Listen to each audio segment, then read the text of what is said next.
ప్రేక్షలో దేవుని స్తుతించి ఆరాధించడం చిన్న ప్రార్థన చేసుకుని దేవుని వాక్యాన్ని ధ్యానించాలి. సర్వశక్తుడా సర్వాధికారి నిధిలో తండ్రి సమాధానకర్త నీకే కృతజ్ఞతాస్తుతులు చెల్లిస్తున్నాం దేవా. మాకు ఇచ్చిన ఈ శ్రేష్ఠమైన దినానికి ప్రత్యేకంగా మరి 2026 సంవత్సరంలో మరి గుడ్ ఫ్రైడే ఇంకా ఈస్టర్ సెలబ్రేట్ చేస్తున్న ధన్యతను ఆధిక్యతను మాకు దయచేసిన నా చెల్లిస్తున్నాం. మరొకసారి నీ పునరుద్ధరణ శక్తి నాలో మాలో సంపూర్ణంగా పనిచేయాలని, దేవుని శక్తిని మేము అనుభవించిన వారికి ఉండాలని, మమ్మల్ని మేము వెతికి రక్షించుకున్నందుకు, మా కొరకు మీరు సిల్వర్ చేసిన కార్యం బట్టి, మరణాన్ని జయించి తిరిగి లేచిన దినాన్ని బట్టి నీకే కృతజ్ఞతాస్తుతులు చెల్లిస్తూ యేసుక్రీస్తు పరిశుద్ధ నామమున ప్రార్థించి వేడుకుంటున్నాం తండ్రి. ఆమేన్.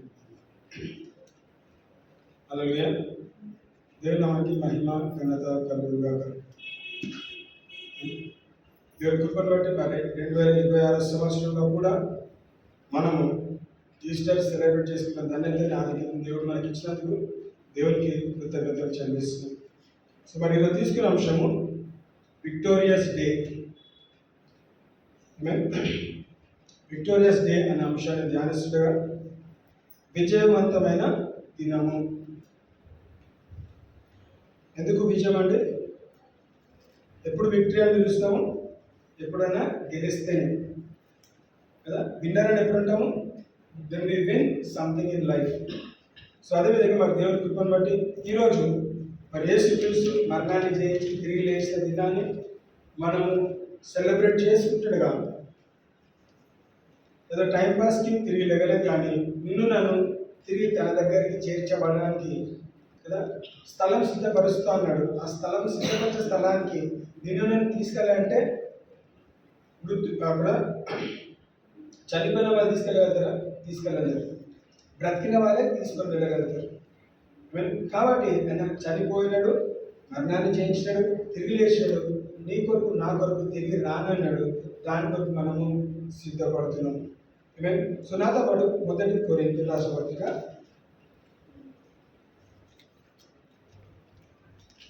1 Corinthians chapter 15.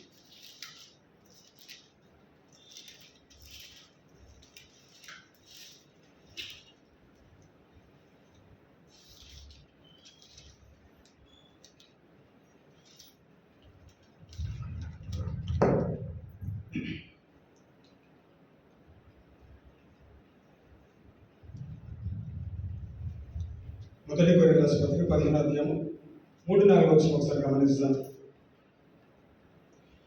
For I delivered to you first of all that which I also received, that Christ died for our sins according to the scriptures, and that he was buried, and that he rose again the third day according to the scriptures. నాకు ఇయ్యబడిన ఉపదేశమును మొదట నీకు అప్పగించితిని. అదేమనగా లేఖనముల ప్రకారము క్రీస్తు మన పాపముల నిమిత్తము మృతి పొందెను, సమాధి చేయబడెను, లేఖనముల ప్రకారము 3వ దినమున లేపబడెను. హల్లెలూయా. సో మనం ఈరోజు సెలబ్రేట్ చేసుకుంటున్నామంటే ఎందుకంటే లేఖనాల్లో రాయబడిన ప్రకారము యేసుక్రీస్తు చేశాడు కాబట్టి, రిటర్న్ వర్డ్ ఆఫ్ గాడ్ తన గురించి రాయబడిన మనం కూడా గమనించినాం. యేసుక్రీస్తు గురించి రాయబడ్డది కాబట్టి ఎప్పుడంటే పాత నిబంధనలు చూసామో, కొత్త నిబంధనలు చూసాం. సో పాత నిబంధనలో ఏదైతే రాయబడ్డదో క్రొత్త నిబంధన అది నెరవేర్చబడింది. అలాగే ప్రవచనం ఏదైతే రాయబడ్డదో ప్రవచనము నెరవేర్చుటకు. అందుకే ఇక్కడ వాక్యం ఏమిటది? For I delivered to you first of all that which I also received. ఎవరు మాట్లాడుతున్నాడు? అపోస్తలుడైన పౌలు కొరింథీ సంఘానికి రాస్తూ ఉన్నాడు. అంటే ఏంటిది? నాకు తెలియకుండా నేను మీకేం చెప్పట్లేదు. నేను ఏదైతే పొందుకున్నానో, నేను ఏదైతే చూస్తున్నానో, విన్నానో, గ్రహించినానో, నమ్మినానో, విశ్వసిస్తున్నానో నేను మీకు అది తెలియజేస్తున్నాను. ఏమన్నాడు? నా సొంత మాటలు కాదు ఇవి. లేఖనాల్లో రాయబడిన ప్రకారము ఏంటంట? That Christ died for our sins. యేసుక్రీస్తు మన పాపాల కొరకు చనిపోయినాడని లేఖనంలో రాయబడింది కాబట్టి ఆ మాట నేను ప్రకటిస్తున్నాను. And that he was buried, సమాధి చేయబడ్డదని కూడా లేఖనాల్లో రాయబడ్డది. పౌలు రాసిన లేఖనాలు మనం చదువుతున్నాము. పౌలు మరి ఏ లేఖనాలు చదివినాడు? ధర్మశాస్త్రం కానీ దానికన్నా పౌలు కన్నా ముందున్న ఆ వాక్యం కానీ ధర్మశాస్త్రం కానీ ఏదైతే లేఖనాలు ఆయన చదివినాడో ఆ చదివిన లేఖనాలు ఆయన గ్రహించిన కాబట్టి ఇప్పుడు ఏమన్నాడు? నేను నేర్చుకున్నాను, విన్నాను, గ్రహించిన దాన్ని నేను మీకు అందజేస్తున్నాను. ఏమన్నాడు? He rose again the third day according to the scriptures. మరణించినాడు, సమాధి చేయబడ్డాడు, తిరిగి లేచినాడు. ఎన్ని రోజులు? 3 రోజులు.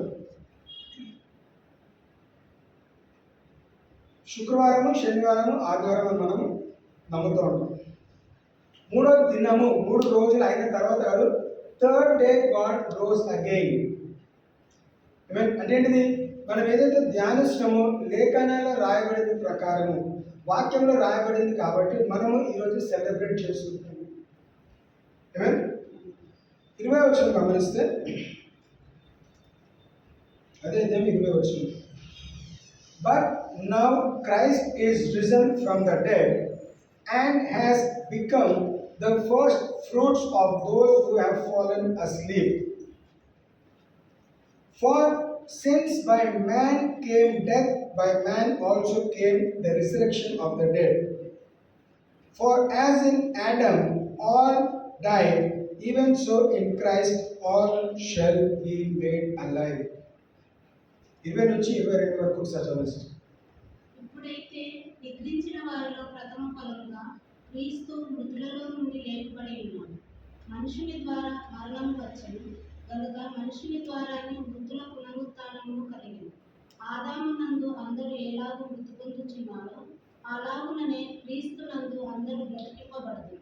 ప్రతి వాడును తన వరుసలోనికి బ్రతికింపబడదు. But now Christ is risen from the dead and has become the first fruits of those who have fallen asleep. మనం చాలాసార్లు మనం ఎవరు మా క్రైస్తవ విశ్వాసులు ఎవరైనా చనిపోతే ఏమంటాము? చనిపోయినాడని చెప్తామా, లేదంటే క్రీస్తులో నిద్రించాను వాక్యం మనం అంటాం.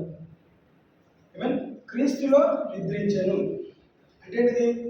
ఎవరైతే నిద్రించినారో వారు తిరిగి లెగుస్తారు. చనిపోయిన వాళ్ళు లేగరండి, నిద్రపోతున్న వాళ్ళని మనము లేపొచ్చు. సో ఇక్కడ వాక్యం ఏమంటున్నది? Now Christ is risen from the dead. Yesu Kristu మరణం నుంచి తిరిగి లేచినాడు. And has become the first fruits of those who have fallen asleep. అంటే నిద్రపోతున్న వారిలో ప్రధాన ఫలము. ఫస్ట్ ఫ్రూట్ అంటే ఏమంటారు ఇక్కడ?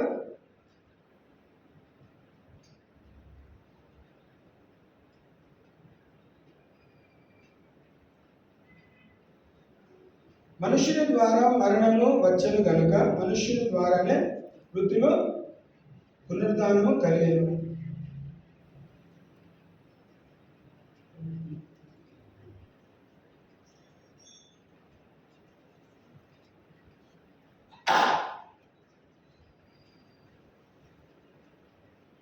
సో ఇక్కడ వేరే తర్జుమా ఉంది. సో ఇక్కడ చూడండి, ఫస్ట్ ఫ్రూట్ అంటే ప్రథమ ఫలం. అంటే ఏంటిది? క్రీస్తు చనిపోలేదు, క్రీస్తు నిద్రించినాడు, మరణాన్ని జయించి తిరిగి లేచినాడు. సో వాక్యం అనుసరిస్తుంది, మనము కూడా చనిపోము, మనము నిద్రిస్తాము. అంటే ఎవరైతే యేసుక్రీస్తుని సొంత రక్షకుడు అంగీకరిస్తారో వాళ్ళు చనిపోరు. కేవలం శరీరము ఏం చేస్తామంట? మనం ఎక్కడి నుంచి వచ్చినా శరీరం మనం అప్పగిస్తున్నాం, భూమికి అప్పగిస్తాం. కానీ ఏంటిదంట? మన ఆత్మ దేవుని దగ్గర నుంచి వచ్చింది కాబట్టి మన ఆత్మ దేవుని దగ్గరికి చేర్చబడుతుంది. ఎందుకు? మనము నిద్రిస్తున్నాం కాబట్టి. క్రీస్తులో నిద్రించము. ప్రమోటెడ్ గ్లోరీ అంటాం, మహిమ ప్రవేశం అని చెప్తాం. చనిపోయిన వాళ్ళు లెగరు, నిద్రించిన వాళ్ళు లెగుస్తారు. సో క్రీస్తులో యేసుక్రీస్తు కూడా చనిపోలేదు, ఆయన నిద్రించాడు కాబట్టి వాక్యం తెలుస్తుంది. Now Christ is risen from the dead. మనుషుల దృష్టిలో ఆయన చనిపోయినాడు, దేవుడి దృష్టిలో నిద్రించినాడు. దేవుడు ఏం చేస్తాడు? తిరిగి 3వ దినాన ఆయనని లేపాడు. Is risen from the dead, is risen from asleep. నిద్రల నుంచి లేచినాడు. దేవుని దృష్టిలో నిద్రిస్తున్నాడు, లేచినాడు. నీ దృష్టిలో, నా దృష్టిలో ఆయన చనిపోయినాడు. శరీరాన్ని మాత్రమే దాన్ని అంటే అపవాదం కూడా ఏంటిదంటే, నేను ఎట్టి పరిస్థితుల్లో యేసుక్రీస్తు నాశనం చేసిన అనుకున్నాడు. కానీ అపవాదికి తెలియని విషయం ఏంటంటే చనిపోయిన తర్వాత నెక్స్ట్ నేను నీ రాజ్యానికి వస్తున్నాను. అపవాది ఏమంటున్నాడు? యేసుక్రీస్తు ఏదో గొప్ప ఏదో తీసి పారడానికి ఏదో చేయడానికి వచ్చినా కానీ నేనే గెలిచినాను, నేనే నెగ్గినాను, ఇగో యేసుక్రీస్తుని ఈరోజు సిలువలో వేస్తాను, ఆయన చనిపోయినాడు, ఇంతటితో ఆయన ఏదైతే పని చేయాలనుకున్నాడో అది సమాప్తం ముగించింది అనుకున్నాడు. అపవాదికి ఏం తెలియదు అంటే యేసుక్రీస్తు భూలోకంలో చనిపోయిన రోజు నెక్స్ట్ ఎక్కడికి వెళ్ళినండి? పాతాళంలోకి వెళ్ళినాడు. అడుగు భాగాలు ఎందుకు వెళ్ళాడు? అక్కడికి వెళ్ళి ఏం చేశాడ? తాళ్ళకు చేతులని తీసుకొని వచ్చినాడు. ఈ ఓవర్కేమ్ డెత్, మరణాన్ని జయించి తిరిగి, అందుకే వాక్యం మరణాన్ని జయించి తిరిగి లేచాడు. కాబట్టి ఏం చేస్తాము? మనం కూడా విజయవంతులం. We are victorious, we are more than conquerors. ఈరోజు మనం ఏమైనా సెలబ్రేట్ చేస్తాం? విక్టోరియస్ డే, గెలిచిన రోజు. ఓడిపోయిన రోజు కదండి. ఫ్రైడే ఏమో ఓడిపోయిన రోజు. అంటే ఏంటిది? అపవాది దృష్టిలో యేసుక్రీస్తు ఓడిపోయినాడు. చంపేస్తున్నా కానీ ఏమి చేయలేకపోయినాడు, సిలువ వేస్తున్నా ఏమి చేయలేకపోయినాడు. ఎందుకు చేయలేకపోయినాడు? ఎందుకంటే లేఖనాల్లో రాయబడింది కాబట్టి ఆయన చనిపోవాలి, చనిపోకుండా కాపాడుకోగలుగుతాడు. వాక్యం తెలుసు. నేను తండ్రిని అడిగితే ఏం చేస్తాడు? దూతల్ని పంపిస్తాడు. యేసుక్రీస్తు ఎందుకు అడగలేదు? లేఖనంలో రాయబడ్డది. ఏమని రాయబడ్డది? మనిషి కుమారుడు వెతికి రక్షించడం, మనిషి కుమారుడు చనిపోవాలి. కాబట్టి లేఖనాలు నెరవేర్చుటకు యేసుక్రీస్తు తన ప్రాణాన్ని అర్పించాడు. లేఖనంలో రాయబడ్డది ఆయన తిరిగి లేస్తాడు అని రాయబడ్డది కాబట్టి తిరిగి లేచాడు. So he became the first one, అంటే ప్రథమ ఫలం. యేసుక్రీస్తు తిరిగి లేచాడు, నేను కూడా తిరిగి లేస్తా అనే నిరీక్షణ ఎవరికి ఉన్నదంటే ఇక్కడ లోకం ఉన్న వాళ్ళందరికీ లేదు. యేసుక్రీస్తును సొంత రక్షకుడుగా అంగీకరించిన వారికి మాత్రమే ఆ నిరీక్షణ ఉన్నది. తెస్సలోనికీయులు మనం చదువుతూ ఉంటాం, అన్యులు దుఃఖపడుతున్నట్టు ఏడుస్తున్నట్టు మీరు వాళ్ళకి చేయకండి, వాళ్ళకి నిరీక్షణ లేదు. కానీ నీకు నాకు నా నిరీక్షణ ఏంటిది? ఎవరైతే చనిపోయినారో వాళ్ళు యేసుక్రీస్తుతో తిరిగి వస్తారని రాయబడ్డది. మనము మధ్యాకాశంలో వాళ్ళని కలుసుకుంటామని రాయబడ్డది. ఆ నిరీక్షణ మనకి కలిగి ఎందుకు? యేసుక్రీస్తు చనిపోయిన లెక్కలో లేడు, తిరిగి లేచిన జాబితాలో ఉన్నాడు, ఆ లిస్టులో ఉన్నాడు. కాబట్టి నేను కూడా చనిపోతాను, నా శరీరము కూర్చోబెడుతుంది, నేను క్రీస్తులో నిద్రిస్తాను, నేను తిరిగి లేస్తాను. ఎందుకు? అది దేవుని ప్రణాళిక, దేవుని కృప. కాబట్టి లేఖనంలో రాయబడ్డది. కాబట్టి రాయబడిన మాట ప్రకారం యేసుక్రీస్తు సమస్తము చేస్తూ వచ్చినాడు. 26వ వచనం చదువుతారు. 25 గమనిస్తే, for since by man came death, by man also came the resurrection of the dead. ఇద్దరు మర్చిపోయారు. మొదటి ఆదాము, కడపటి ఆదాము. The first Adam and the last Adam అని మనం పిలుస్తూ ఉంటాం. ఫస్ట్ ఆడమ్ ద్వారా ఏమొచ్చినది? మరణం ఎక్కడొచ్చింది? ఏదెన్ తోటలో మరణం సంభవించినది. అంటే శారీరకంగా ఇంకా చనిపోలేదండి ఆదాము, కానీ ఏదెన్ తోట నుంచి వెళ్ళగొట్టబడినప్పుడు, లేదా ఏదెన్ తోటలో తినకూడని పండు తిన్న రోజే ఆదాం అవ్వ ఇద్దరు చనిపోయినారు. అంటే పాపం ఎంటర్ అయిన రోజే చనిపోయిన లెక్కలను చేర్చబడ్డారు. You are already dead when sin entered. Born again అంటే ఏంటిది? నూతన జన్మము కదా. తిరిగి జన్మించడం అంటే ఏంటిది? మనం చనిపోయినామా? చనిపోలేదు ఇంకా. ఎప్పుడు తిరిగి జన్మించినాము? నేను ఎప్పటికైతే పాపానికి టాటా బై బై చెప్పినానో, యేసుక్రీస్తుని అంగీకరించినానో, బాప్తిజం సాక్ష్యం ఇచ్చినానో, నేను తిరిగి జన్మించిన. చనిపోలేదు. ఇదే శరీరము, అన్ని సేమ్ ఉన్నాయి. నా వెయిట్, హైట్, పర్సన్, కలర్ అన్నీ కూడా సేమ్ ఉన్నాయి. కేవలం నా మనస్సు మార్చబడ్డది. నేను తిరిగి జన్మించినాను. సో తిరిగి జన్మించిన ప్రతి ఒక్కరు కూడా ఈ శరీరంలో చనిపోతాం, కానీ మనం తిరిగి లేస్తాము. తిరిగి జన్మించబడిన వాళ్ళు కూడా చనిపోతారు కానీ లేస్తారు. కానీ ఎక్కడికి వెళ్తారంట? వాళ్ళు దేవుని రాజ్యంలో చేర్చబడరు, నిత్య నరకము అగ్నిగుండంలో పారివేయబడతారు. ఎందుకు? రక్షణ అనుభవం లేదు కాబట్టి. సో నీకు నాకేమున్నది? We are saved by the second Adam. కడపటి ఆదాం ద్వారా ఏం చేశాడంట? ఆ నీతి తిరిగి మనం ఏదైతే అపవాది దొంగలించినాడో యేసుక్రీస్తు ద్వారా మనకు తిరిగి అది సమకూర్చబడ్డది. ఇక్కడ గమనిస్తే for since by man came death, by man also came the resurrection of the dead. ఏ మనిషి ద్వారా ఏమొచ్చింది? మరణం వచ్చిందో అదే మనిషి ద్వారా ఏమొచ్చిందంట? జీవం వచ్చింది. 22వ వచనం, for as in Adam all died, even so in Christ all shall be made alive. ఏంటంట? ఆదాములో ఒక్కడు కాదండి, అందరు చనిపోయిన వారమే. ఈరోజు మనం కూడా రక్షణ లేనప్పుడు ఆదాములో జన్మించిన కాబట్టి, పాపంలో జన్మించిన కాబట్టి మనము మరణంలోనే ఉన్నాము. ఫర్ ఇన్ ఆడమ్,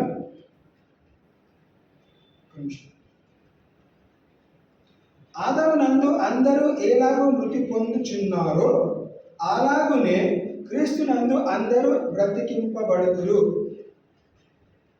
ఏంటిది? క్రీస్తు నందు అందరూ బ్రతికింపబడుదురు అంటే ఏం చేయాలి? నువ్వు బ్రతకాలనుకుంటే నువ్వు క్రీస్తును నమ్మాలి. క్రీస్తుని నమ్మకుండా నువ్వు బ్రతకలేవు. ఎందుకు? ఆదాము సంతతిగానే నువ్వు పిలువబడతావు.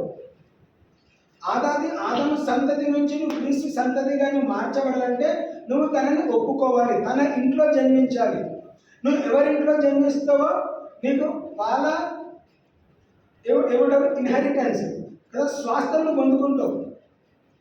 ఆదంలో జన్మించిన వారందరూ కూడా పాపంలో జన్మించినారు. యేసుక్రీస్తుని అంగీకరించిన తర్వాత యేసు గృహానికి చెందిన వారం కాబట్టి మనకేంటిది?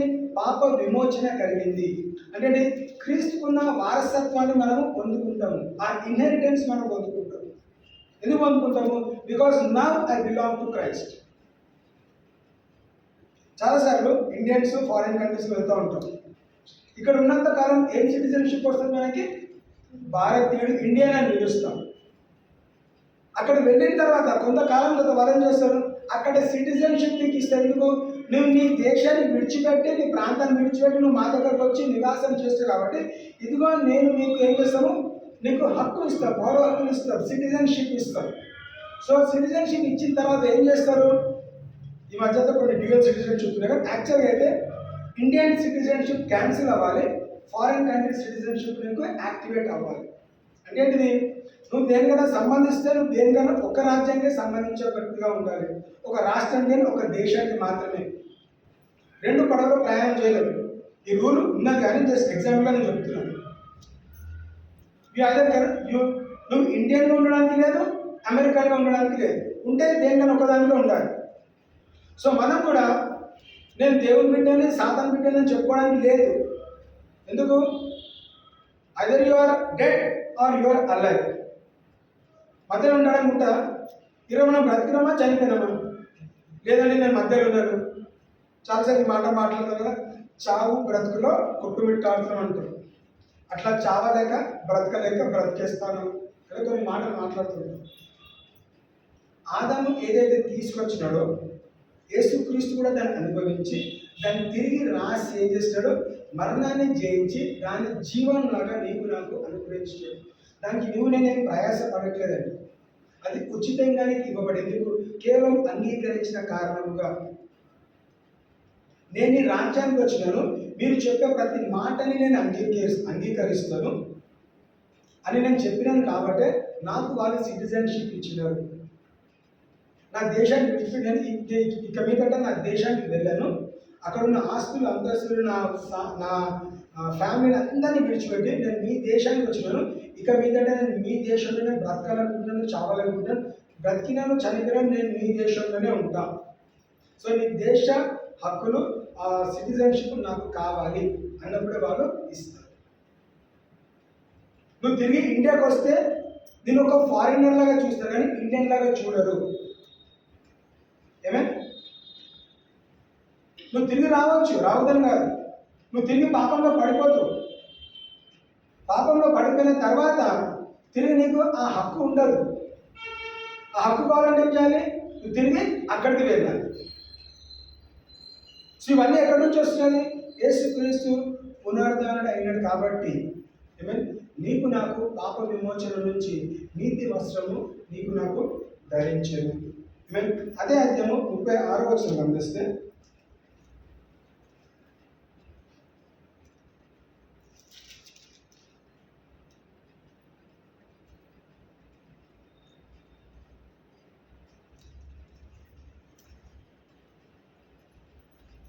ఓ అవివేకి, నీవు విత్తునది చచ్చితేనే గాని బ్రతికింపబడదు కదా.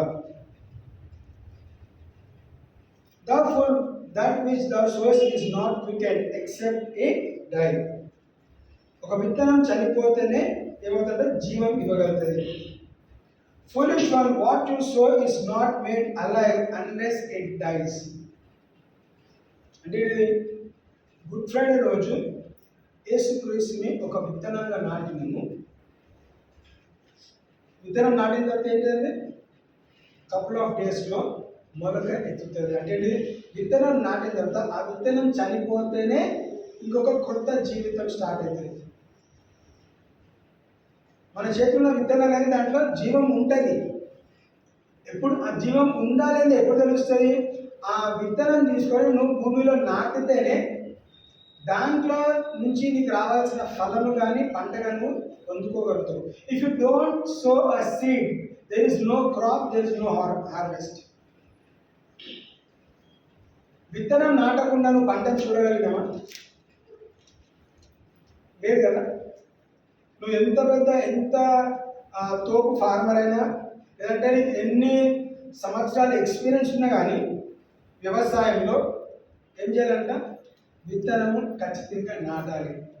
నాటితే సరిపోదు, నాటితే ఆ విత్తనము చనిపోవాలి. విత్తనం చనిపోతేనే క్రొత్త మొలక ఆరంభం అవుతుంది, అంటే న్యూ లైఫ్. సో యేసుక్రీస్తు ఏం చేస్తాడు? తన పాపాన్ని మోసి, ఆ పాపం ఏం చేశాడ? పాపంని భూమిలో ఏం చేశాడు? నాటినాడు. ఆ పాప జీవితం చనిపోయింది, క్రొత్త జీవితం ఆరంభించబడింది. అంటే యేసుక్రీస్తు పాపం చేశాడని చెప్పట్లేదండి, పాపరహితుడు అని పిలుస్తున్నాం. అంటే నీ పాపము నా పాపం శిలువలో మోసినాడు కాబట్టి he become a sinner for you and for me. ఏం చేస్తాము? ఆ పాపంని భూలోకంలో ఏం చేస్తాడంట? పాతి పెట్టినాము. ఆ పాపంని జయించి, మరణాన్ని జయించి తిరిగి లేచి నీకు నాకేం చేశాడు? ఆ విమోచన, రిడెంప్షన్ ఆఫ్ సిన్స్. నీకు నాకు అనీతి వస్త్రాన్ని ధరించాడు. మనము తిరిగి ఇక్కడ కదా దేవుని రాజ్యంలోకి మనము చేర్చబడతాం. ఎందుకంటే నీకు నాకు మనకిచ్చిన గొప్ప నిరీక్షణ, hope of salvation. It is the gift of God. దేవుడు మనకిచ్చిన ఉచిత బహుమానం అది. ఆమేన్.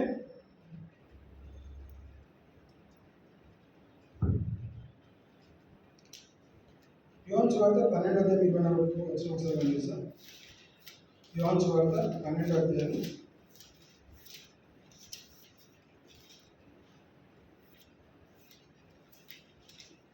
Most assuredly I say to you, unless a grain of wheat falls into the ground and dies, it remains alone.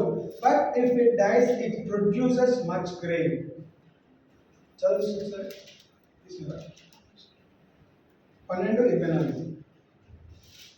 గోధుమ గింజ భూమిలో పడి చావకుండిన ఎడల అది ఒంటిగానే ఉంటుంది, అది చచ్చిన ఎడల విస్తారంగా ఫలించును. హల్లెలూయా. గోధుమ గింజ భూమిలో పడిన తర్వాత చావకుండున, చావకపోతే ఒంటరిగా ఉంటుంది. చనిపోతే ఏంటంట? చనిపోతే భూమితో సహకరించి, చనిపోతేనే ఏమన్నా వాక్యం అంటుంది అక్కడ? చనిపోయిన ఎడల, అది చచ్చిన ఎడల విస్తారంగా ఫలించును. ఆ చచ్చిన ఎడల విస్తారంగా ఫలించును.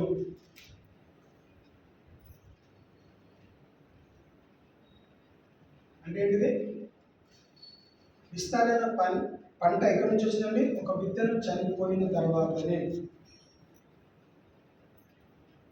సో యేసుక్రీస్తు కూడా భూలోకంలో ఒక విత్తనంగా నాటబడ్డాడు. ఆ విత్తనాన్ని మనం నాటినాం కాబట్టి ఈరోజు మనమందరం కూడా ఫలము. We are the produce of the grain of Jesus Christ. అలాగే యేసు చనిపోకపోతే, పాతి పెట్టబడకపోతే తిరిగి లేకపోతే మనము తనకి సంతానంగా పిలువబడము. We are not the seed of Abraham through Christ Jesus. Abraham సంత ఎందుకు పిలవడం? యేసుక్రీస్తు ద్వారా. అంటే యేసుక్రీస్తు లేఖనాల ప్రకారము మరణించినాడు, పాతిపెట్టబడ్డాడు, తిరిగి లేచాడు కాబట్టి నీకు నాకు జీవం ఇచ్చినాడు.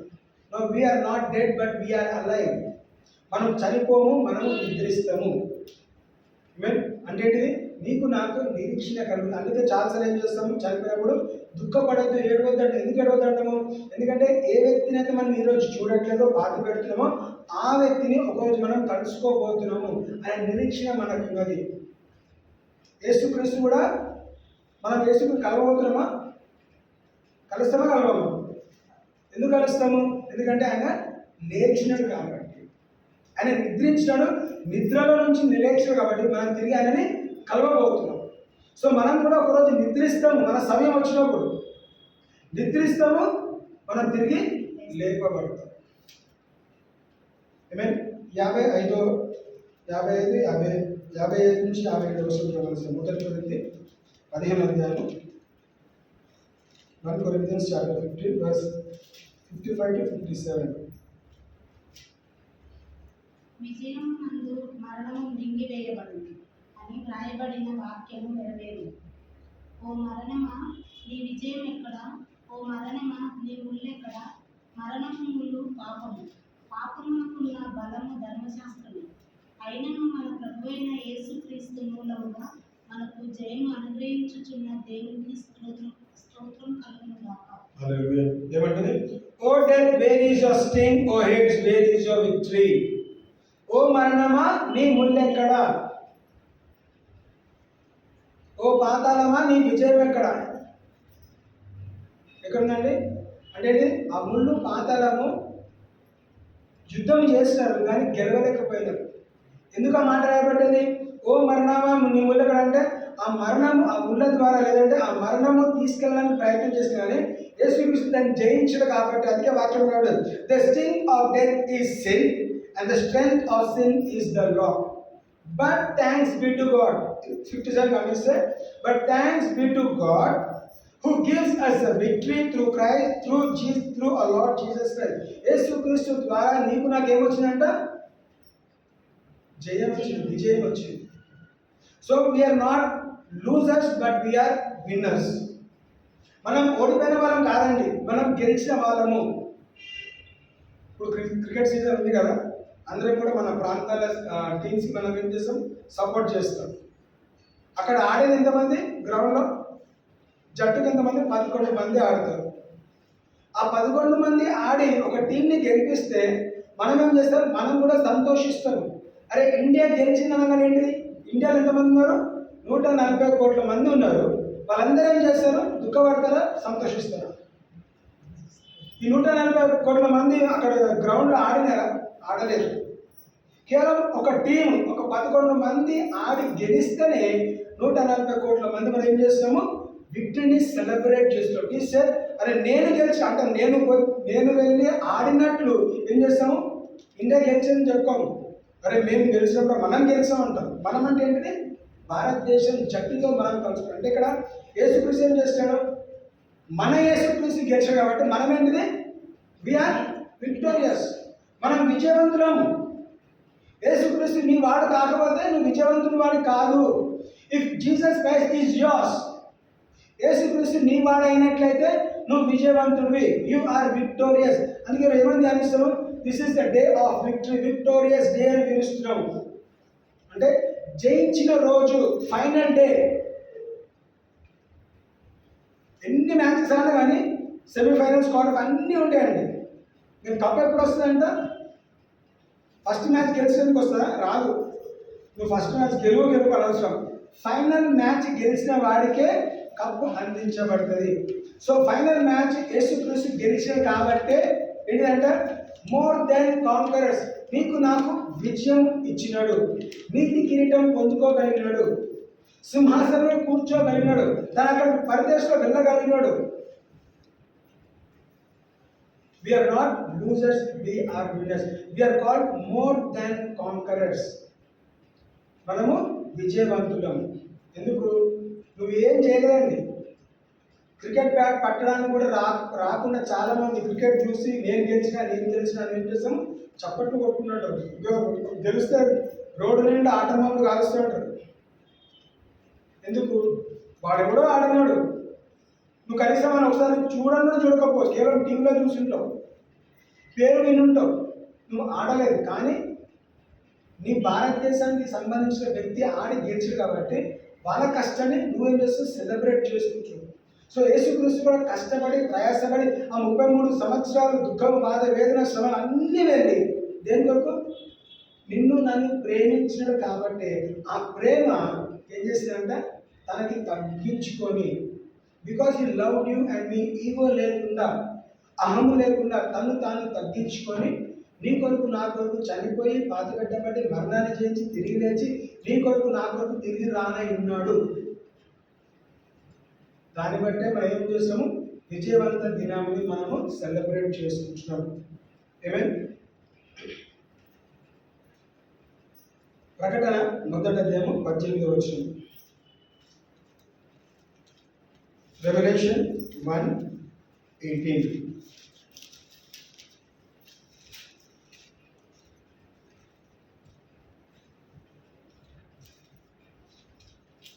ప్రకటన 1:18. I am he who lives and was dead, and behold, I am alive forevermore. Amen. And I have the keys of Hades and death. నేను మొదటి వాడను, కడపటి వాడను, జీవించు వాడను, మృతుడనైతిని గాని ఇదిగో యుగయుగములు సజీవుడనై ఉన్నాను. మరియు మరణము యొక్కయు పాతాళ లోకము యొక్కయు తాళపు చెవులు నా స్వాధీనంలో ఉన్నాయి. చూడండి ఏమన్నాడు? నేను మొదటి వాడను, కడపటి వాడను, జీవించు వాడను. మరణించిన వాడ కాదు, జీవించు వాడను, మృతుడనైతిని గాని ఇదిగో యుగ యుగముల సజీవుడనై ఉన్నాను. మరియు మరణపు యొక్క పాతాళ లోకము యొక్క తాళపు చెవులు నా స్వాధీనంలో ఉన్నవి. Hallelujah. I am he that liveth and was dead, and behold, I am alive forevermore. Amen. And have the keys of hell and death. ఆయన ఆల్ఫా ఒమేగా, ఆదియు అంతము ఆయన ఉన్నాడు కాబట్టి ఏమన్నాడు? I am alive for ever. నేను చనిపోయిన దాంట్లో లేను. చనిపోయిన లెక్కలో మనం చూస్తే ఆయన పేరు లేదు. ఎందుకు? Is not in the list of dead, but he is the list of the living. సజీవ లెక్కలో ఉన్నాడు కాబట్టి ఇప్పుడు ఏమన్నాడు? ఎందుకు సజీవ లెక్కలో ఉన్నాడు? చనిపోయినప్పుడు ఎక్కడికి వెళ్ళాలంటే నిద్రించినప్పుడు ఆ నిద్రలో పాతాళంలోకి వెళ్ళినాడు, అపవాదిని ఓడించినాడు, గెలిచినాడు, పాతాళంలో సువార్త కూడా ప్రకటించినాడు. ఎవరు ప్రకటించినాడు? ఎవరైతే క్రీస్తు కన్నా ముందు లేదా నోవా కాలంలో నుంచి ఎవరైతే చనిపోయినారో వాక్యం తెలియని వాళ్ళకి బోధించిన, సువార్త ప్రకటించిన వాక్యం తెలుస్తుంది. అంటే వాళ్ళకి ప్రకటించి బోధించిన తర్వాత ఏం చేస్తాడంట? ఆ తాళపు చెవులు అపవాదిని ఓడించి తాళపు చెవులు పాతాళ లోకపు తాళపు చెవులు ఇంకా మరియు మరణం యొక్కయు పాతాళ లోకపు యొక్కయు తాళపు చెవులు నా స్వాధీనంలో ఉన్నవి. I have the keys of hell and death. మరణానికి తాళపు చేతులు ఉన్నాయి, ఇంకా నరకానికి ఉన్నాయి, రెండు ఉన్నాయి అన్నమాట. Hell and death. సో పాతాళ లోకపు తాళపు చేతులు ఇంకా మరణానికి సంబంధించిన తాళపు చేతులు ఎవరి దగ్గర ఉన్నాయంట? తన దగ్గర ఉన్నాయి. ఎప్పుడు తెలుస్తాడు? నువ్వు చనిపోయినప్పుడు పేకీ ఓపెన్ చేస్తాడు. జాన్ ఎజ్రా చనిపోయినాడు, ఇప్పుడు ఎక్కడ పంపించాలా? నరకాన్ని పంపించాలా? పరలోకాన్ని పంపించాలి. రక్షణ అనుభవం ఉంటే పరలోకానికి పంపిస్తాడు, రక్షణ అనుభవం లేకపోతే తాళపు చేతులు తెరుస్తాడు. దేని నరకము తాళపు చేతులు తెరిచి దాని లోపలికి నెడతాడు. ఒక సీన్ క్రియేట్ చేస్తాడు, మీరే ఆటోమేటిక్ వెళ్ళిపో. We will be either accepted or rejected. ఇక్కడ ద్వారం దగ్గర, ఏ ద్వారం అండి? పరలోక ద్వారం దగ్గర వెళ్తుండొచ్చు మనం చనిపోయిన తర్వాత. నిలబడ్డప్పుడు either you will be accepted or rejected. Example చెప్తాను. అందరం కూడా ఫారిన్ కంట్రీస్ వెళ్తాం కదా. ఫారిన్ కంట్రీస్లో వెళ్ళిన తర్వాత ఎక్కడ నిలబడతామండి? డైరెక్ట్ నువ్వు అనుకుని ఇంటికి వెళ్ళలేవు. ఎక్కడ వెళ్తావు? ఫస్ట్ ఎయిర్పోర్ట్లో దిగిన తర్వాత నేను ఇక్కడ ఎవరు చెక్ చేస్తారు? నీ డాక్యుమెంట్స్ అక్కడ చెక్ చేస్తారు. నీకు పాస్పోర్ట్ ఉందా లేదా, వీసా ఉందా లేదా, ఇక్కడ నుంచి వెళ్ళాలనుకున్నా లేదా అక్కడ దిగిన తర్వాత అక్కడ చూడాలన్నా, ఇక్కడ వాళ్ళు అక్కడ వాళ్ళు ఏం చేస్తారు? నీ డాక్యుమెంట్స్ చెక్ చేస్తారు. నీ అర్హత, నా దేశంలోకి ప్రవేశించడానికి నీకు అర్హత పత్రం ఉందా లేదా. పత్రం ఉంటే నిన్ను రాణిస్తారు. లేదంటే ఏం చేస్తారంటే ఇల్లీగల్గా వస్తే నీకు కొంతమంది మంచితనం ఉంటే వాడు తిరిగి నీ దేశం పంపిస్తాడు. లేదంటే వాడు ఏం చేస్తాడు? నిన్ను రాణించి వాళ్ళ దేశంలో ఉన్న చెరస్థాలలో నిన్ను వేస్తాడు. అంటే ఇంత సరే చెప్తావా, సరే నేను ఇంత దూరం ప్రయాణం చేసి వచ్చిన, డాక్యుమెంట్స్ లేవండి, ఈ దేశంలోకి రాని సార్ రానివాడు. ఏమంటాడు? నీకు అర్హత ఉంటేనే రానిస్తాడు. ఎవడన్నా కానీ నువ్వు బీదోనువా, గొప్పనువా, అందకున్నావా, చందకున్నావా అనవసరం. నీకు అర్హత పత్రం ఉంటే నువ్వు నా లోపలికి వస్తావు, లేదంటే నువ్వు రావు. అర్హత పత్రం ఎక్కడ ఉంటుంది? నువ్వు బ్రతికిన దేశంలోనే నీకు అందుతుంది. ఇప్పుడు మన అర్హత ఏంటిది? రక్షణ అనే అర్హత నీకు ఉంటే దేవుని రాజ్యంలోకి నువ్వు చేర్చబడతావు. అర్హత లేకపోతే దేవుడు ఎంత కృపామయుడైనా, ఎంత కనికరమయుడైనా, ఎంత ప్రేమగలుడైనా కానీ ఏం చేస్తాడు? అక్కడ నిలబడి నో ఎంట్రీ అని రాస్తాడు. ఎందుకు? నీకు అర్హత లేదు. బ్రతికినంత కాలం ఏం కదా మాట ఏం పీకినావు అంటాం కదా, ఏం చేసినావని మన భాషలో అదే మాట్లాడతాం కదా. ఏం చేసినావు ఎన్ని రోజులు, ఏం బట్టలు కట్టినావు, ఏం చేసినావు, ఏం కూడా పీకినావు, ఇవే మాట్లాడతావు. ఎందుకు టైం వేస్ట్ చేసినావు? బ్రతికినంత కాలం ఏం చేసినావు, ఇంతసేపు ఏం చేసినావు? నేను టైం పాస్ చేసినాను సార్. ఇక్కడ కూడా టైం పాస్ చేసావు, అక్కడ కూడా వెళ్ళి టైం పాస్ చేస్తున్నాను. లేదంటే నేను టైం పాస్ చేయలేదు, నిజంగా నేను అంగీకరించిన, యాక్సెప్ట్ చేసిన, ఇదిగో నా అర్హత పత్రిక కదా, దిస్ ఇస్ మై సాల్వేషన్, నేను రక్షింపబడ్డాను. నాకు చెప్పుకోవాల్సిన అవసరం, రక్షింపబడినా చెప్పుకోవాల్సిన, because God has given you the right, the garment of riches. నీ పైన నీతి వస్త్రము ఉంటుంది కాబట్టి నీతి వస్త్రం ఉన్న వాళ్ళందరూ ఎక్కడికి వస్తారు? ఆ విందులోకి ఆవరించబడతారు. ఒక ఉదాహరణ గమనించగా, ఒక మూడంగా అందరు యేసుక్రీస్తు పిలవమంటే అందరు పిలిచి అక్కడ విందు ఎంజాయ్ చేస్తాడు. ఆ విందుకు వచ్చిన వాళ్ళ దాంట్లో ఒక డ్రెస్ కోడ్ లేనందుకు ఏం చేస్తారంట? తీసి అగ్నిగుండంలో వేస్తారు. నేను పిలిచినప్పుడు నువ్వు డ్రెస్ కోడ్తో రావాలి. డ్రెస్ కోడ్ లేకపోతే నీకు నో ఎంట్రీ. సో నీకు నాకు ఇచ్చిన డ్రెస్ కోడ్ ఏంటిది? రైచియస్నెస్, నీతి అనే వస్త్రము. మన నీతి దేంతో పోల్చాడు? మురికి గుడ్డలతో పోల్చాడండి. అంటే నీ నీతి నా నీతి దేవుని రాజ్యంలో సరిపోదు. ఎవరి నీతి సరిపోతుంది? దేవుని నీతి వలననే మనము దేవుని రాజ్యంలో ఎంటర్ అవ్వగలుగుతాం. అంటే ఏంటిది? యేసుక్రీస్తు రక్తం ద్వారా కడిగి పరిశుద్ధపరిచి తన నీతి వస్త్రం మన మీద ధరించినప్పుడే మనం దేవుని రాజ్యంలోకి మనము చేర్చబడతాము. సో ఇక్కడ ఏమన్నాడు? I am alive for ever and ever. నేను ఒకటేసారి చనిపోయినాను, జయించినాను, తిరిగి లేచాను, ఇక మీద నేను చనిపోయాను. Only once I have done, there is no second death, I live for ever more. Mattayi సువార్త 16వ అధ్యాయము 18-19 గమనిస్తాం.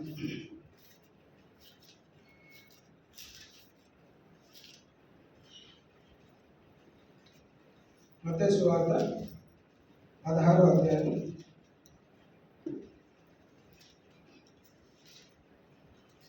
18-19. మరియు నీవు పేతురువు, ఈ బండ మీద నా సంఘము కట్టుదును, పాతాళలోక ద్వారములు దాని ఎదుట నిలవనేరని నేను నీతో చెప్పుచున్నాను. పరలోక రాజ్యం యొక్క తాళపు చెవులు నీకు ఇచ్చేదను. నీవు భూలోకమందు దేనిని బంధించుదువో అది పరలోకమందును బంధింపబడును, భూలోకమందు దేనిని విప్పుదువో అది పరలోకమందును విప్పబడునని అతనితో చెప్పాను. చూడండి ఏమంటుంది? And I say also unto thee that thou art Peter, and upon this rock I will build my church, and the gates of hell shall not prevail against it. మరియు నీవు పేతురువు. పేతురు అను శబ్దములకు రాయి అని అర్థం. ఈ బండ మీద నా సంఘమును కట్టుదును, పాతాళ లోక ద్వారములు దాని ఎదుట నిలువనేరవని నేను నీతో చెప్పుచున్నాను. ఎందుకు నిలువనేరవండి? ఎందుకంటే పాతాళ లోకపు తాళపు చెవులు ఎవరి దగ్గర ఉన్నాయి? యేసుక్రీస్తు దగ్గర ఉన్నాయి. అదే మాట ఇంకొక నెక్స్ట్ వర్స్ ఏమని రాబడింది? పరలోక రాజ్యం యొక్క తాళపు చెవులు నీకు ఇచ్చేదను. అసలు ఎవరికి ఇస్తున్నాడు? సంఘానికి 2 తాళాలు ఉన్నాయి. నరకానికి ఉన్నది, పరలోకానికి కీస్ ఉన్నాయి. నరకం యొక్క కీస్ ఎవరి దగ్గర ఉన్నాయి? యేసుక్రీస్తు దగ్గర ఉన్నాయి. యేసుక్రీస్తు దగ్గర ఉన్న తాళ చేతులు ఎవరికి ఇస్తున్నాడు? నీకు ఇస్తున్నాడు. నీకంటే ఏంటి? సంఘానికి ఇస్తున్నాడు. మనము సంఘంలో ఒక భాగము. We're the body of Christ. మన క్రీస్తు శరీరానికి సంబంధించిన వ్యక్తులం కాబట్టి ఇక్కడ వాక్యం తెలుస్తున్నది. పేతురు ఈ రాయి మీద ఈ ఏమంటున్నాడు? సంఘాన్ని కడతా అన్నాడు. సంఘానికి తాళపు చేతులు ఇస్తా అన్నాడు. సో తాళపు చేతులు ఇచ్చిన తర్వాత నీకు నాకు ఏ హక్కు ఉన్నది? నువ్వు దేన్ని బంధిస్తావో అది బంధించబడుతుంది, నువ్వు దేన్ని విడుదల చేస్తావో అది విడిపించబడుతుంది. నువ్వు భూలోకంలో ఏది బంధిస్తావో పరలోక రాజ్యాన్ని బంధించబడుతుంది. భూలోకంలో నువ్వు ఏది ద్వారం తెరుస్తావో అక్కడ ద్వారం తెరవబడుతుంది. ఏంటిది? తాళపు చేతులు ఎవరి దగ్గర ఉన్నాయి? 2 మంది దగ్గర లేవు. నరకానికి పాతాళ లోక తాళపు చేతులు యేసుక్రీస్తు దగ్గర ఉన్నాయి, లేదా దేవుని దగ్గర ఉన్నాయి. దేవుని దగ్గర తాళపు చేతులు ఎవరికి ఇచ్చినాడు? పీటర్కి ఇవ్వలే, సంఘానికి ఇచ్చినాడు. సంఘం అంటే ఎవరు? నేను, మనం. ఎజ్రా చర్చ్ కాదండి. ఎవరికి ఇచ్చాడు? మనకి ఇచ్చినాడు. మనం అంటే అందరం కూడా కలిసి క్రీస్తులు, అంటే ఎవరైతే యేసుక్రీస్తు సొంత రక్షకులు అంగీకరించారో కదా, అబ్రాహాము సంతానంగా పిలువడతాం, లేదంటే క్రీస్తు శరీరంతో మనం కొనబడ్డాము. సంఘానికి దేవుడు తాళపు చేతులు ఇచ్చాడు. అంటే సంఘంగా మనం ఏది కలిసి చేస్తే, ఏకీభవించి చేస్తే తప్పకుండా బంధించబడుతుంది, విడిపించబడుతుంది. సో సంఘానికి ఎందుకు రావాలి? సంఘ ప్రార్థన ఎందుకు చేయాలి? ఎందుకంటే దాంట్లో ఐక్యత ఉంటుంది. నేను ఇక్కడ నిలబడ్డానంటే నడినొచ్చి అరికాలక అన్ని అవయవాలు సహకరించినాయి కాబట్టి నేను ఇక్కడ నిలబడ్డాను. సహకరించకపోతే కాళ్ళు లాగేస్తున్నాయి, చేతులు లాగేస్తున్నాయి, తల తిప్పేస్తా ఉన్నది కదా. ఇవన్నీ అంటే ఏంటిది? ఇక్కడ నిలబడి చేయలేము. ఎందుకు? ఒక భాగం సహకరించట్లేదు కాబట్టి. నా కలుగురితో ఇక్కడ నిలబడి వాక్యపరిచయం చేయగలుగుతాను అంటే ఏంటిది? నా అంతరంగాన్ని ఏదో ఒక భాగం పని చేయట్లేదు కాబట్టి నేను ఇక్కడ నిలబడి పని చేయలేను, లేదా పరిచయం చేయలేను. అన్ని పర్ఫెక్ట్గా ఉన్నాయి కాబట్టి నిలబడి నేను చేయగలుగుతున్నాను. సో వాక్యం ఏమి తెలుస్తుంది? మన దగ్గర తాళపు చేతులు ఉన్నాయి. సో మనం ఏం చేయాలి? మనం దాన్ని యూజ్ చేసుకోవాలి, ఉపయోగించుకోవాలి. వాక్యం ఏమి తెలుస్తుంది? నువ్వు ఏదైతే నమ్ముతావో, సంఘంగా మనం ఏదైతే నమ్మి ప్రార్థన చేస్తామో తప్పకుండా దాన్ని మనం విడిపించగలను. దాన్ని వాక్యం తెలుస్తుంది. మనం అది బంధించవచ్చు, లేదంటే విడిపించవచ్చు. భూలోకమందు దేని విప్పుదవో అది పరలోకమందు విప్పబడును అని చెప్పాను. అంటే ఏది విప్పుతామో అది అక్కడ విప్పబడుతుంది, ఇక్కడ ఏది బంధిస్తామో అక్కడ బంధించబడుతుంది. సో నీకు నాకు ఏమున్నదండి? అర్హత. రక్షణ ద్వారా నీకు ఒక తాళపు చేతులు ఇచ్చినది, ఒక ఇన్హెరిటెన్స్. సో వాక్యం తెలుస్తుంది, మనం దాన్ని యూజ్ చేసుకోవాలి. దేవుని వాడుకోవడం కాదండి. నీకు నాకు ఇచ్చిన ఆ కీస్ ఏదైతే ఇచ్చినాడో, ఆ తాళపు చేతులు ఏదైతే ఇచ్చినాడో అది మనము వాడుకోవటము నేర్చుకోవడం. మత్తయి సువార్త 20:42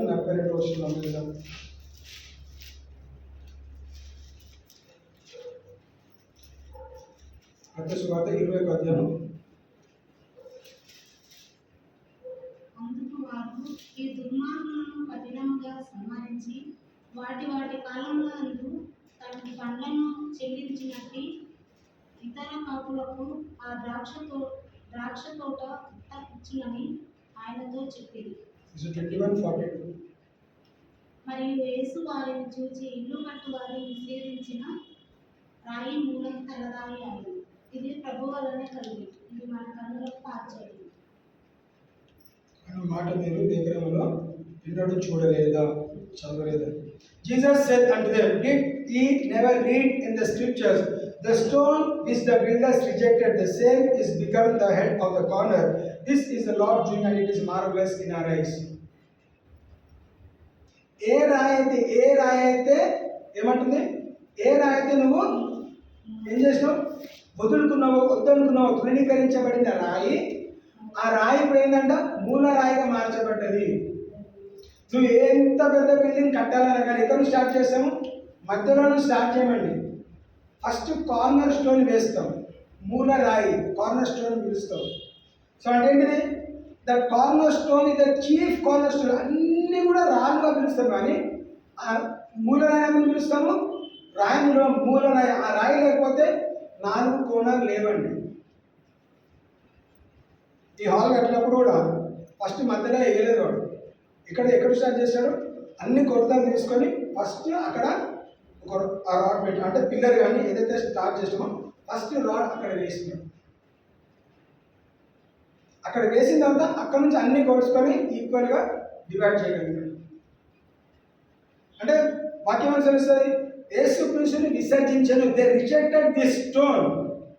వాక్యం అంటది, పేతురు అనే బండ మీద నా సంఘాన్ని కడతాను.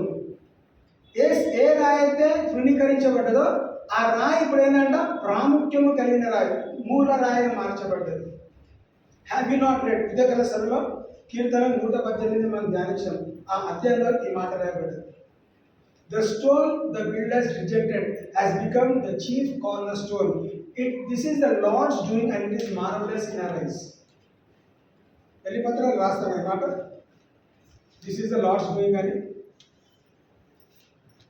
ఇది ప్రభు వలన జరిగింది, మేము ఎంతో ఆనందిస్తున్నాం. వివాహం కాదండి, సంఘాన్ని దేవుడు స్థాపించడం కాబట్టి. This is which is the Lord's doing.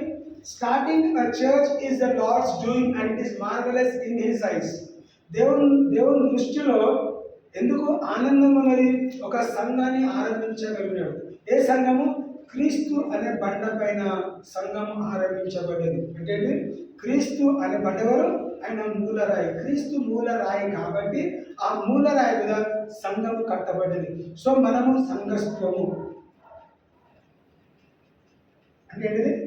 నీకు నాకు విమోచన ఉన్నది, నీకు నాకు నిరీక్షణ. చర్చ్ మెంబర్స్కి నిరీక్షణ ఉన్నది, చర్చ్ మెంబర్స్కి విమోచన ఉన్నది. అటెండెన్స్కి కాదండి. నేను ఏదో వస్తా, జస్ట్ కూర్చుంటా, 10 నిమిషాలు కూర్చొని పోతా కాదు. రోడ్ల మీద చాలా మంది చూస్తామా, బిజీగా దినమంతా తయారు చేస్తాం, గంటలు తయారు చేస్తాము. గుడి ముందు కనిపించి ఏం చేస్తాం? కనీసం అది దిగి లోపలికి వెళ్ళి మొక్కుకొని కూడా పోరు. ఏం చేస్తాము? బయట అక్కడికైనా కనిపిస్తాము. రోడ్డు మీద ఉంటాము, బ్రేక్ వేస్తాము, ఇట్లా అనుకొని పోతూ ఉంటాం. అంటే మనం పోల్చే దేవునికి కనీసం ఒక క్షణం సమయం కూడా ఇవ్వలేని పరిస్థితులను మనం గమనిస్తాము. క్రైస్తవులు కూడా అంతే. చాలాసార్లు ఇప్పుడు క్యాథలిక్ చర్చ్ దగ్గర పోతే బయట నుంచి టాటా బాబా చెప్పినట్టు ఇట్లా చెప్పుకుంటూ పోతుంది. ఇట్లా అంటే కాదండి, దేవుణ్ణి ఆరాధించాలి. ఏం చేయాలంట? ఆత్మతో సత్యంతో నీ దేవుడైన యెహోవాను ఆరాధించాలి, స్తుతించాలి. నీకు ఏదో యాక్సిడెంట్ అవుతుందన్న భయంతో కేవలం అక్కడ కనిపించి నన్ను చూసి ఒక ఫోటో తీసుకున్నాం వెళ్ళిపోతే కాదు. నువ్వు వెళ్ళకముందే ప్రార్థన చేసుకొని బయలుదేరితే ఆ ప్రార్థన నేను కాపాడుతుంది. యాక్సిడెంట్ అయినా నువ్వు చనిపోవు కాదు, ఒకవేళ అయితే నీకు నష్టం కలగదు. ఏది జరిగినా ఏమన్నా నమ్మాలి? నా మేలుకే, అన్నీ నా మేలుకే మనం పాటలు కూడా పాడుతూ ఉంటాం. Whatever happens in our life, it is good for us. దెబ్బలు తాకినా మంచిది. ఎందుకు? దెబ్బలు తాకకపోతే మనం సుగ్రహించాలి. దెబ్బలు తాకాలి. తాకినప్పుడే ఇంతకాలం దేవుడిని గుర్తు చేసుకోకపోతే దెబ్బలు తాకినాకనే ఇక ప్రతిరోజు 24/7 ప్రార్థనలే ఉంటాయి. దేవాలను కాపాడు, మేము క్షమించు, నేను స్వస్థపరచు కదా. ఎవ్వరు కూడా పాస్టర్కి ఫోన్ చేయడం కూడా చేస్తాడు. కొంతమంది నాకు తెలిసిన వాళ్ళు కూడా ప్రతి వారం పంపిస్తారు. తెలిసిన వాళ్ళే రండి రారు. అనారోగ్యంతో శిలాన్ని ఎక్కించుకున్నప్పుడు పిలిస్తే ఇంటికి వెళ్ళి ప్రార్థన చేస్తారు. రావాలని కాదు, వెళ్ళి చేస్తారు. చూడగానే అన్న ఇప్పటి నుంచి కంపల్సరీ వస్తాను, ఎట్టి వస్తాను, నేను వస్తాను, నా పిల్లలు అందరూ పంపిస్తారు. వాళ్ళు ఇప్పుడు దాకా దిగలేదు. పరిస్థితి బట్టి కాదండి.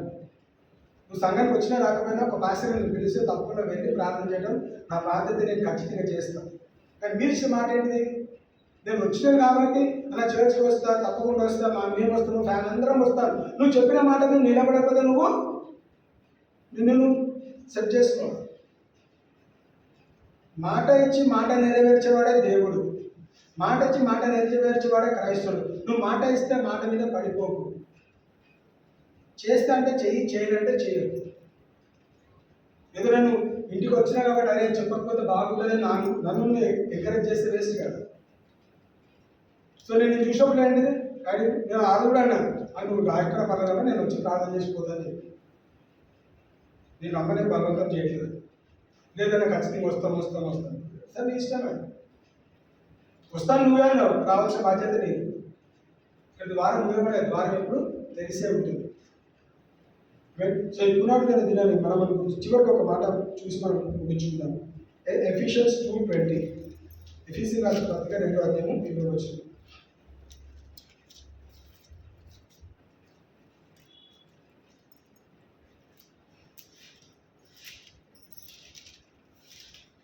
క్రీస్తు యేసే ముఖ్యమైన మూలరాయి ఉండగా అపోస్తులను ప్రవక్తలను వేసిన పునాది మీద మీరు కట్టబడి ఉన్నారు. హల్లెలూయా. మూలరాయితో పాటు అనేక రాళ్ళు అవసరం. ఈ అనేక రాళ్ళు అందరూ ఎవరు? అపోస్తులు, ప్రాఫెట్స్, టీచర్స్, పాస్టర్స్, ఎవాంజలిస్టులు అందరూ ఏంటిదంట, ఒక రాయి తర్వాత ఒక రాయి పక్కన నిలబడి ఏం చేస్తారు? గోడ కట్టగలిగారు. మూలరాయి పెట్టిన గోడ కడతాను, కట్టగలుగుతామా? కట్టలేమండి. చాలామంది ఫౌండేషన్ చూసుంటారు కదా, పునాది చూసుంటారు. పునాది స్క్వేర్ షేప్లో ఉంటుంది. అంటే అన్ని రాళ్ళు ఇంపార్టెంటే. అది మూలరాయి వేస్తే సరిపోదు. మూలరాయి ఏంటిది? గమ్యం చూపెడుతుంది, మార్గం చూపెడుతుంది. యేసుక్రీస్తు నేనే మార్గము సత్యము జీవం అన్నాడు, మార్గం చూపెట్టాడు. ఆ మార్గంలో అనేక రాళ్ళు అవసరపడ్డాయి. నేను కూడా ఒక రాయిగా ఉన్నాము, ఒక ఇటుకగా ఉన్నాము సంఘం కట్టడానికి. ఒక పిల్లర్గా, ఒక ఇటుకగా, ఒక సిమెంట్గా, ఒక దేనికన్నా దానికి ఒక దాంట్లో మనం పాలిభాగస్తులు ఉన్నాము. మనం ఉంటేనే అది కంప్లీట్ అయినట్టు. లేకపోతే ఏమని పిలుస్తాము? వికలాంగులను పిలుస్తాం. హ్యాండిక్యాప్డ్ ఎప్పుడు అంటామండి? ఇంత శరీరంలో నాకు బొట్టనల పేరు ఒక ఫింగర్ లేకపోతే ఏమని పిలుస్తారు? ఫిజికలీ హ్యాండిక్యాప్డ్ అని పిలుస్తారు. అంటే ఒక బొట్టనల వేలు లేకపోతే ఫిజికల్ హ్యాండిక్యాప్డ్ కోటాలో నేను పత్రం జరుగుతున్నాను. గవర్నమెంట్ స్కీమ్స్ నేను పొందుకోగలుగుతాను. ఎందుకు? నీ మీద జాలి పడి, అర్హత లేకుండా కాదు, నీ మీద జాలి పడిస్తారు. మనం జాలి పడాల్సిన పరిస్థితులు ఉండొద్దండి. నేనే 10 మందికి సహాయం చేసే స్థాయిలో మనం ఉండాలి. నువ్వు వేసే జాలి డబ్బుల మీద నాకు అవసరం లేదు. ఎందుకంటే నా దేవుడు నన్ను సంపూర్ణంగా సృష్టించాడు కాబట్టి నేను ఉపయోగపడతాను, నేను సహాయం చేస్తాను. Be blessed to be a blessing. దేవుడు తప్పకుండా మనల్ని ఆ స్థితిగతులకి నడిపిస్తాడు. ఇక్కడ వాక్యం ఏమని గమనించింది? ఇక్కడ క్రీస్తు యేసే ముఖ్యమైన మూలరాయిగా ఉండగా అపోస్తులను ప్రవక్తలను వేసిన పునాది మీద కట్టబడి ఉన్నారు. అలాగే సో క్రీస్తు శరీరము వాళ్ళు వేసిన పునాది మీద మనం కట్టబడి. సో మనం ఏం చేస్తాము? మనము వెళ్తుండగా మన నెక్స్ట్ జనరేషన్ మనం ఏం చేయాలంట? మనం పాస్ ఆన్ చేయాలి. అందుకే యేసుక్రీస్తు పాత నిబంధనలో మోషే కాలం ఏమన్నాడు? మీ నొసటి మీద, బాడీ మీద బ్యాండ్స్ వేసుకోండి, వాక్యము మీరు నేర్చుకున్నారు నేర్పించండి, ఇళ్ళలో మీరు వాక్యాలు కట్టుకోండి. ఎందుకంటే దేశంలో ఎవరు? నీ పిల్లలు కూడా వాళ్ళకి మీరు నేర్పించండి, వాళ్ళ పిల్లలు వాళ్ళు నేర్పిస్తారు. ఎందుకు శ్రమ మీద వెళ్తున్నారు? ఎందుకు గొలిగిన సనిగినారు? నేర్పించడం మానేస్తున్నారు. ఏం నేర్పిస్తున్నారు? ఈజిప్ట్ గురించి చెబుతున్నారు. అరే ఈజిప్ట్ తెలుసా? సూపర్ ఉండేరా, పెద్ద పెద్ద కట్టడాలు ఉండేరా, అక్కడ మాంసం తింటుంటే అది తింటే అన్నీ చెప్తున్నారు. వాళ్ళ శ్రమలు చెప్పుకోవట్లేదు. అది తిన్నాం ఇది తిన్నాం అని చెప్పినారు కాబట్టి గొనుగుతూ సంత ఏం చేశారు? వాళ్ళ పిల్లల్ని నెక్స్ట్ జనరేషన్కి పంపించలేదు. వాళ్ళ వాక్యం తెలియదు. ఏం తెలుసు? ఎర్ర సముద్రం అంట, కప్పలంట, అదంట, ఇదంట, వాళ్ళకి అవే తెలుసు. వాక్యం నేర్పించలేకపోయినారు. సో మన పిల్లలు మన తర్వాత బాగుపడాలంటే, మంచి జీవితం అనుభవించాలంటే, మన తల్లిదండ్రులుగా మన బాధ్యత మన పిల్లలకి ఏం నేర్పించాలి? వాక్యం నేర్పించాలి. వాళ్ళ కొరకు ప్రార్థించాలి. వాళ్ళ పైన అభిషేకింపబడిన మాటలు చెప్పి, అభిషేకం అనగానే పాస్టర్ దగ్గర తీసుకుని అభిషేకం కాదు. తల్లిగా తండ్రిగా దేవుడు నిన్ను అభిషేకించాడు, నేను తల్లిగా తండ్రిగా చేస్తాడు, నీకు సంతానం ఇస్తాడు. సో నీకు అధికారం ఉన్నది వాళ్ళ మీద ప్రవచనం చేయడానికి, ఆశీర్వాదం పలకడానికి. తల్లిదండ్రులు చెప్పిన మాట ప్రకారము వాళ్ళ జీవితంలో నెరవేర్చబడుతుంది. మీరు ఎంత ప్రొవైడ్ చేస్తే, ఎంత ఇచ్చినా కానీ వేస్ట్ అండి. వాట్ సపోర్టుడు తల్లిగా తండ్రిగా మీరు ప్రార్థన చేయండి. పిల్లలు ఎంత పెద్దగానే కానీ తల్లిదండ్రులు మన బాధ్యత. నీకు ఏం చేయాలంట? ప్రార్థించాలి. నిన్న ఒక ప్రేయర్ మీటింగ్ వెళ్ళినాను. వాళ్ళది ఒక 25th వెడ్డింగ్ యానివర్సరీ. భోజనం పెట్టినప్పుడు తల్లి దాదాపు 78 years ఉంటుంది. ఆమె ఏం చేసిందంటే వాళ్ళ కుమార్తెను పిలిచింది. ఆమెకి 50 ఏళ్ళు దాటుతుంటుంది. ఆమెకు అన్నం ముద్దలు పెడుతుంటుంది. ఫస్ట్ ముద్ద పిల్లలకు పెట్టాలంట. పిల్లలకు పెట్టింది, ఆ కూతురు పెట్టింది. తర్వాత మనవరాలు ఉన్నారు ఇద్దరు, వాళ్ళని పిలిచి వాళ్ళిద్దరికి ముద్దలు పెట్టిందో ఆమె తిన్నది. అంటే తల్లి ప్రేమ గురించి చెప్తున్నాను. అంత వృద్ధురాలు అయినప్పుడు కూడా ఆమె బతుకుతారనుకోవట్లేదు. తనకున్న అలవాటు ప్రకారము మొదటి ముద్ద నా పిల్లలకి పెట్టాలి. కుమార్తె తినిపించి, కూతురు తినిపించినది, మనవరాలకు తినిపించినది. కొంచెం అభిమర్పు ఉన్నట్టునేమో, కొంచెం తిన్నది, మళ్ళా పిలిచినారు, నీకు పెట్టినా పెట్టలేదా? అమ్మ నువ్వు పెట్టినావు, నువ్వు మర్చిపోతున్నావు, 10 సార్లు పిలిచినావు, నువ్వు తిను మేము తింటాంలే అని గద్దించి వాళ్ళని తినిపించిన. సో అలాంటి పరిస్థితి. నేను ప్రేమ ఏం చేస్తానంట, ఎంత నీ పిల్లలు ఎంత స్థాయికి ఎదిగినా కానీ తల్లిదండ్రిగా మనం ఇంకా బ్రతుకుంటే మన పిల్లల కొరకు మనం ప్రార్థించాలి. ఎందుకు? తప్పిపోయే ఛాన్స్ ఎప్పుడైనా ఉంటుందండి, తప్పిపోవచ్చు. దావీదు బ్రతుకుంటే సొలొమోను ఏం చేసేవాడు? గొలియాతుని చంపిన దావీదు సొలొమోను ఏం చేసేవాడు? నిజంగా దావీదు బ్రతుకుంటే తప్పకుండా సొలొమోను తొట్టిల్లి పోయినా కానీ తిరిగి మంచి మార్గంలో నిలబెట్టేవాడు. చూసేటోడు లేడు, చెప్పేటోడు లేడు. అవునా? నేనే జ్ఞానవంతుని, నా అంత జ్ఞానం ఎవరికి లేదు, నా అంత రాజ్యం ఎవరికి లేదు, నా అంత ధనం ఎవరికి లేదు, ఇక నాకన్నా మించినోడు ఎవరు లేడు. అదేం చేస్తాడు? ఫుల్ ఎంజాయ్ చేస్తున్నాడు, తన జీవితాన్ని నాశనం చేస్తున్నాడు. తండ్రి ప్రార్థన చేసింది కానీ తప్పకుండా దావీదు చేసి అన్నీ చేస్తున్నాడు. కానీ సమయానికి లేనప్పుడు చేసాడు, కొడుకు తొట్టిల్లిపోయినప్పుడు గద్దించడానికి ఎవరు లేకుంటే అక్కడ తల్లి చెప్పిన మాట ఎవరంటే రాజ్యంలో కదా ఎవరు వినరు, ఇష్టానుసారంగా చేసుకుంటూ వెళ్ళినారు. సొంత అన్నదమ్ములు కొట్టుకొని చేస్తూ వచ్చినారు. సో అలాంటి పరిస్థితి మనకు రాకుండాలంటే ఏం చేయాలంట? ఈ క్రీస్తు అనే పునాది మీద మనము కట్టబడాలి కదా. తుఫానులు వస్తే, గాలులు వస్తే, the wise man builds his house upon the rock. జ్ఞానవంతుడు తన ఇల్లు బండ మీద కట్టాడు, అవివేకి తన ఇల్లు ఇక్కడ ఇసుక మీద కట్టాడు. వర్షం వచ్చింది, వరదలు వచ్చి ఎవరిని కొట్టుకుపోయింది? ఇసుక మీద ఉన్న ఇల్లు కొట్టుకుపోయింది, బండ మీద ఉన్న ఇల్లు నిలబడ్డాడు. సో మన ఇల్లు, మన క్రీస్తు అనే బండ మీద మనం కట్టబడిందంటే గాలి తుఫాను ఖచ్చితంగా వస్తే కానీ మనం పడిపోము. అపవాది చేసే ప్రతి ప్రయత్నము విఫలమవుతుంది, అది సక్సెస్ఫుల్గా ఉండదు కదా. Every plan of the MD is void. దేవుని ప్రణాళిక మాత్రమే మన జీవితంలో నెరవేర్చబడుతుంది. అలాగే మరి దేవుడు కొద్ది మాటని దీవించుగాక.